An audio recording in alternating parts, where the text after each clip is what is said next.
Our next guest is what do I say? A proud Honduran man, but more than that, he is a very proud father of four amazing kids. He's been a businessman and owned a bakery where everything is made from scratch, and it takes a lot of work and time. And not only that, he's a resilient cancer survivor who went through I can't imagine what and came out and has been an inspiration to me. And he's going to talk about kindness. Fernando Garcia. Thank you, man.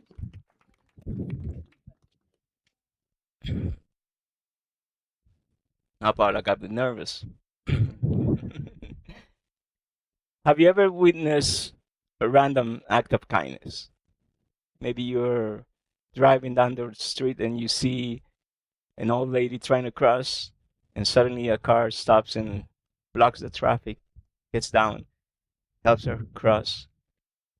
Or maybe you're at the supermarket and you see somebody struggling to pay for Pampers and milk.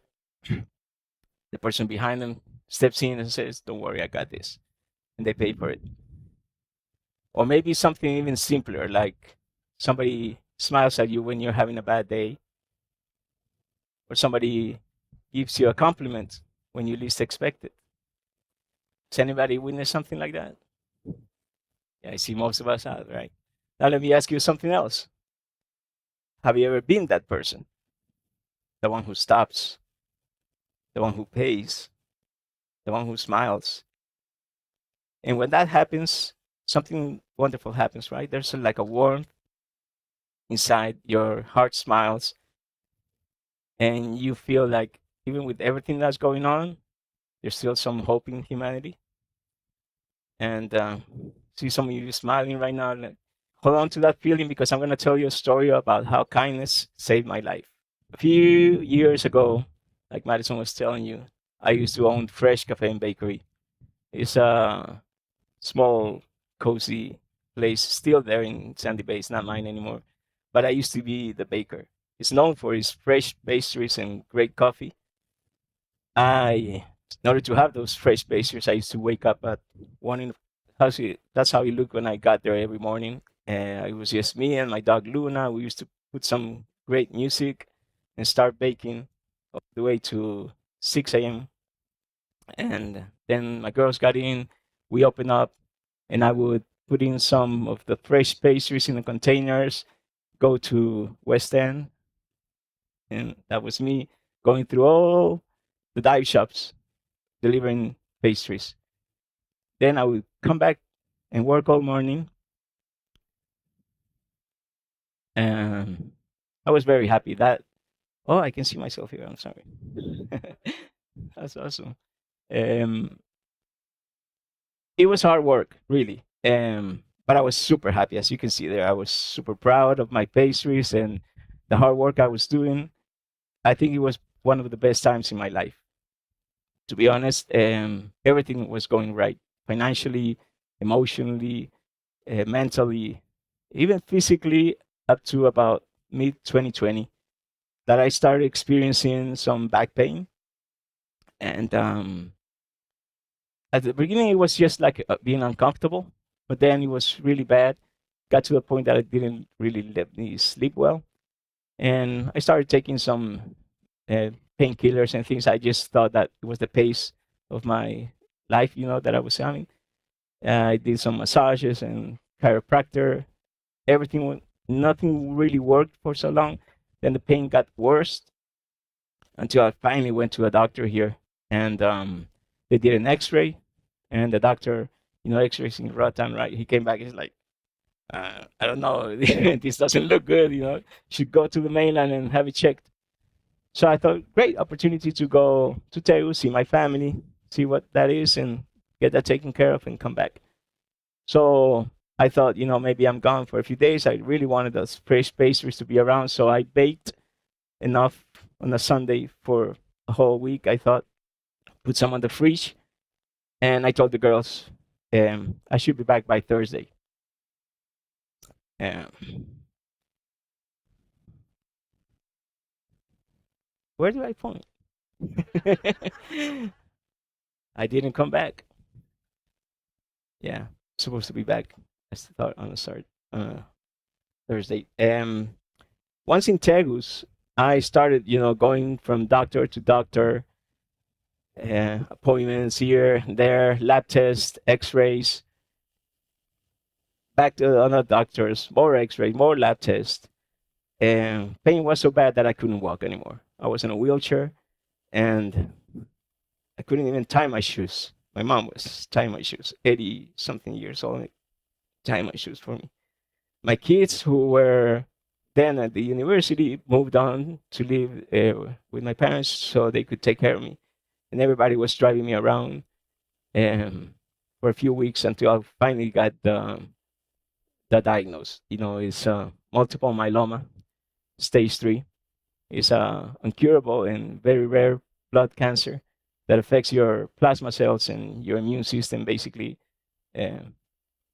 affects your blood and bones.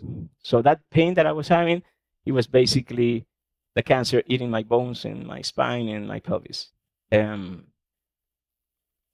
So yeah, the diagnosis was really bad, but something powerful happened.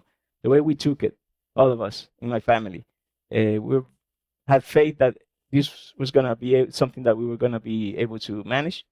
And I started chemotherapy and radiotherapy and all of it. And back in Roatan, my son Gabriel was taking care of Fresh, and he told me that there was so much support. People were coming, even without the pastries, they were hanging out just to show support. And he told me that there was this one guy that kept showing up, and he was like, "I want to talk to you, Dad." And he told me he's in really bad shape right now, and what do you want? It's like, I need to talk to him. So at some point, Gabriel told me, it's very annoying. Please talk to him. Who is he? I say, is he a doctor or something? He's like, I don't know. He's Shark or something like that. Then I remember Sharak, this guy that used to show up at Fresh almost at 3 every day, just before closing. He would drive his bike, park, and just ask for an espresso. That's all he wanted every day. And he was standing in the sun at 3 p.m. drinking an espresso. And I was like, wow, can you want to step in the shadow here? He's like, no, I'm fine. And so I used to love to talk to him, just small talk, nothing deep. I don't remember having a deep conversation with him, but I loved his energy. And I loved that he said that I had the best espresso in the island. So I said, yeah, I remember Shark, give him my number. So he calls me, and he's like, Fernando, what do you have? And I said, multiple myeloma, stage 3. And I gave him all a lot of details about everything. And he said, great, that's all I needed. I'll get back to you. Okay, so that was it, I thought. And I continued with my treatment.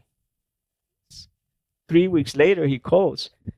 So what Shark was doing a little research all over the world as to what the best treatment for me was. He was calling hospitals and doctors all over the world. He was calling people in Brazil, in Colombia, in Argentina, in Canada, in Spain. Finally, he found this organization in the States called Be the Match. And they told him, your friend might be a candidate for an autologous transplant. Because they had told him that bone marrow transplant might be the option. Problem is that it was extremely expensive. It was nowhere to be done nearly, and we were talking about $600,000, something that you only do with insurance. So they told him that they had a partnership with a hospital in Nuevo León, Mexico, that was doing the transplant for very low price for low income, So that was the information that he would call me, like, give me that gold information. No, but he didn't do that. He called the hospital. He talked to the doctors. He confirmed the information. He made the appointment. He paid for it. And then he called me. And it was like, hey, Fernando, so you have an appointment with Dr. Andres Gomez the day after tomorrow? Here's the link. Good luck, my friend. I mean, who does that? Who does that for somebody you barely know?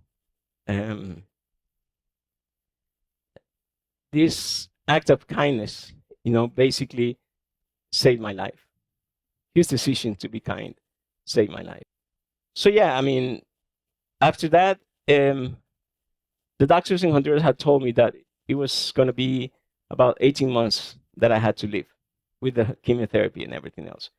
And I asked them, why didn't you say something about this bone marrow transplant? It's like, because we don't do it in Honduras or anywhere near, and we know your situation. You don't have an insurance, so why tell you something that you're not going to be able to do? I'm like, that's just not right. And I thought I need to share this information, and I made it my purpose, to just share this, because that's the thing with kindness. It's you have to share it. It's create that ripple effect. And the thing is that when I talked to the doctors in Mexico, they told me that the transplant was $10,000.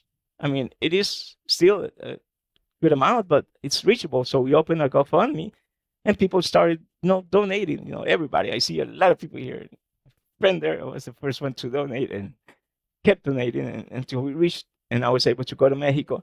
And this is 4.5 years ago. So the 18 months, that's gone. And I'm like, I need to share this with everybody.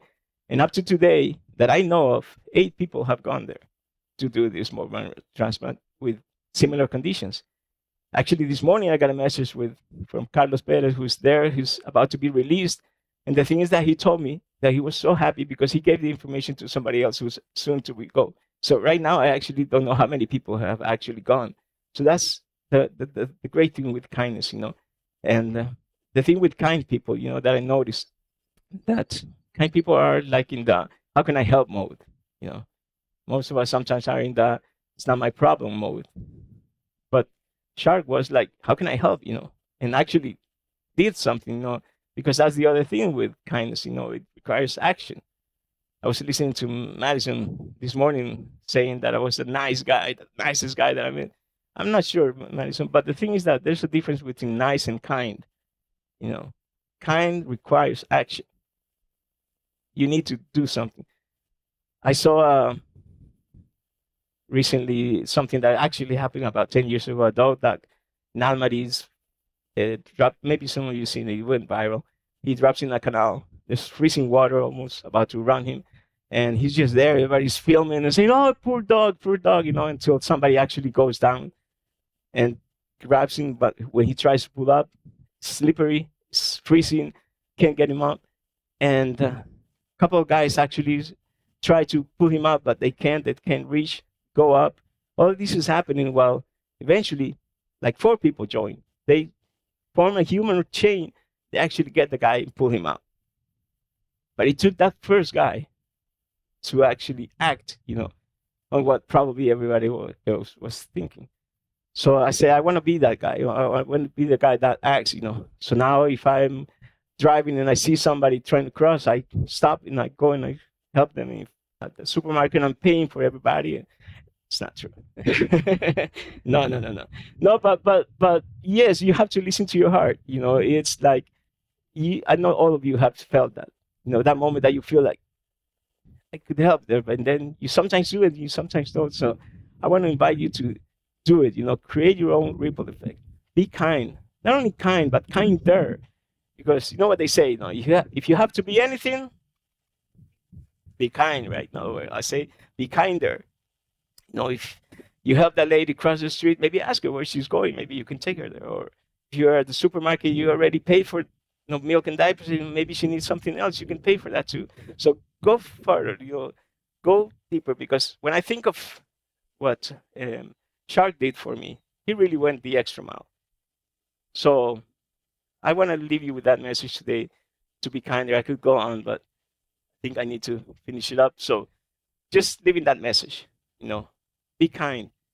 Like for Shark, what he did for me, maybe it was because he saw something in me. He really enjoyed maybe how much effort I put into his espresso.